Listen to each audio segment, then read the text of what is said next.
Hello friends, hi, this is Ganesh Naik. Now, the major reason why a lot of people panic during the exam, okay, the first reason being they have an expectation that the exam is going to be coming in a particular pattern. For example, the theory or practical. A lot of students now who are going for May, they are also expecting a theory pattern will come.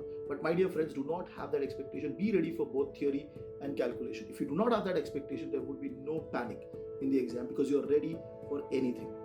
The second could be when you start solving the exam and you find difficult questions. Okay, you suddenly start realizing that you have put so much time, so much effort, and I'm not able to solve the exam question, and you automatically doubt yourself, and that is where the panic actually starts happening. But my dear friends, the pattern of the exam is such in a lot of these competitive exams, they make sure that they give you difficult question at the start or difficult question where you are actually building up the momentum. Say for example, you solved two questions right, they will immediately push a difficult question in front of you so that it breaks your morale.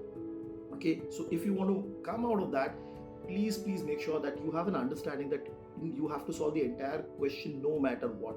Solve the entire 100 question with the same dedication, same effort, and same calmness.